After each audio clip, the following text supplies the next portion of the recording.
So now we're going to start addressing some of the debates on human rights that was being discussed around the time of the drafting and the acceptance of the UDHR, and even in the kind of the next decades, because this was a fundamentally different concept of rights. It was a whole new idea for many states about what universal rights meant. So we've covered some of these already, but a couple of major debating points is firstly, should this be a declaration or should it become a treaty?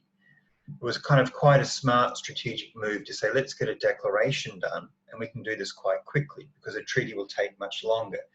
And this happened in reality. The treaties or the kind of the legal codification or the legally binding version of the UDHR didn't appear until 1966 when it was drafted into the two covenants, economic, social and cultural rights and civil and political rights, which didn't even really become into force until 1976, which is nearly 30 years later. So making it a declaration which could come out in 2 years was a smart move. Another debate was about the inclusion of economic, social and cultural rights.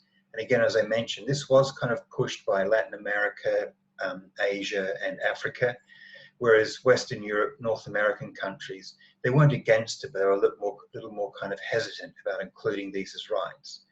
Because the constitutional rights in North America and Western Europe tended to be civil and political. It was around freedom of expression, political freedoms, rights to privacy, and then rights in the court system. So they understood those rights quite well, but they didn't have economic, social and cultural rights in their constitutions. And for that reason, they were a bit cautious about that.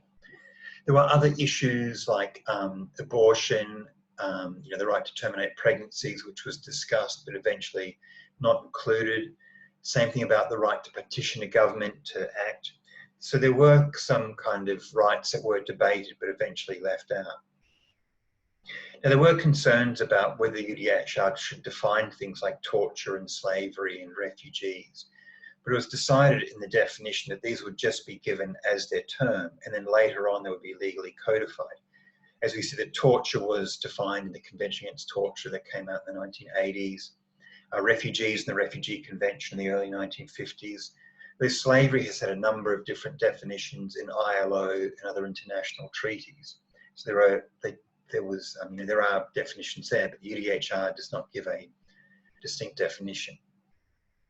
Now, another important debate, and this is one that has always been around in terms of human rights, is this link between citizens' duties and citizens' rights. It's been seen that citizens should only get rights if they perform those duties, as if your human rights are dependent on you being a good person. Whereas the Universal Declaration is quite clear. It's that the human rights are inherent and inalienable. You get the rights before you have the duties. And not doing the duties does not take away, does not negate your rights. Though it does say that citizens do have duties. And we'll look at this a bit later. We'll talk about what specific duties the citizens have, or what rights people have. And lastly, of course, the Cold War, which was kind of started, around 1946, 1947, but by the 1950s, really kind of split the human rights body in half.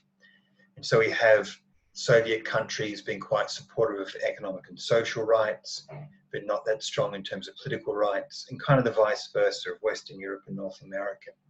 Now that does oversimplify things. And when we look at ICCPR and ICESCR in the next couple of classes, we'll see it's not quite as easy to say that, the West was civil and political and the Soviets were economic, social and cultural rights. Though they were kind of used diplomatically to, against each other by countries. And so the Cold War did mean that a lot of the debates that were occurring in the drafting of the UDHR and after the UDHR were along these political lines. One of the big political lines being Soviets versus, or Eastern Europe versus Western Europe. Of course, there were other divisions between developed and the developing world, between Asia and Africa and Europe. And these all kind of, in some ways, influenced both the drafting and the understanding of human rights. Now, of course, another big point was about the UDHR being Western. People, and many critics say the UDHR and human rights are Western. This has been dealt with, previously in this class, but as we can see that, people complained that the drafting committee was Western. Now, while there were probably more Western than non-Western people in the drafting committee, it did get lots of comments from the rest of the world, and India and the Philippines and Latin America did have their say and did formulate that. However, most of the people who were on the drafting committee kind of went to universities in France and America and England, and maybe their idea of the world and society and values could have been said to be more Western. And so this argument about the concepts of human rights being more Western, in some ways, yes. But, in some ways also you can argue against this. So the idea of individualism and ideas of freedom and ideas of gender equality being much more Western views, that could be argued, but also it couldn't be argued that strongly. Individualism, every person around the world sees themselves as an individual. It's not a Western thing.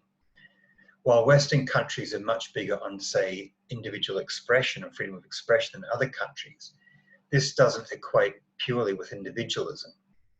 Same with ideas of freedoms. Ideas of social freedoms are going to be culturally specific, where some countries are very freedom-based, and other countries are more duty-based. And so we can see the idea of an individual freedom.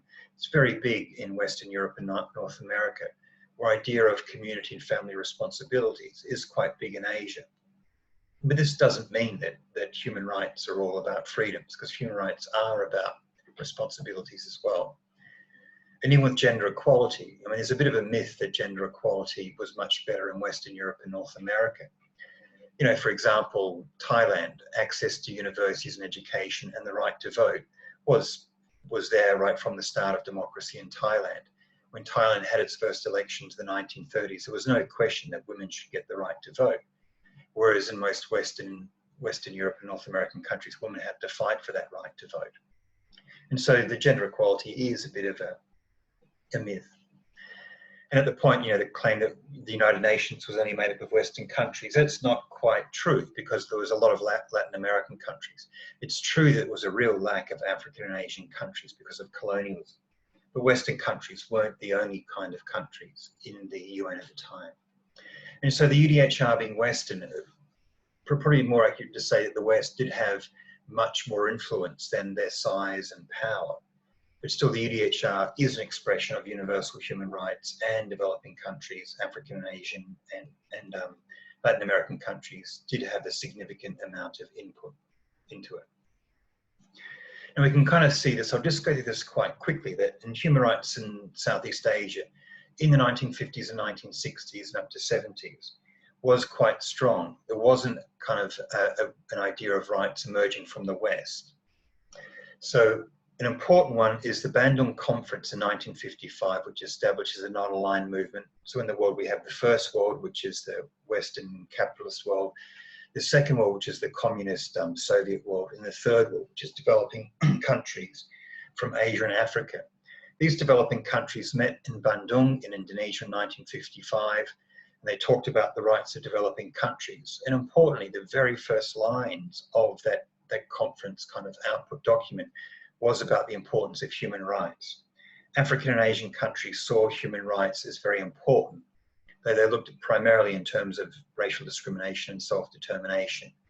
And that's why, as we may look at in the next classes, the International Convention on the Elimination of Racial Discrimination and Self-Determination, being both an ICCPR and ICESCR, is largely the result of Asian and African countries pushing for that.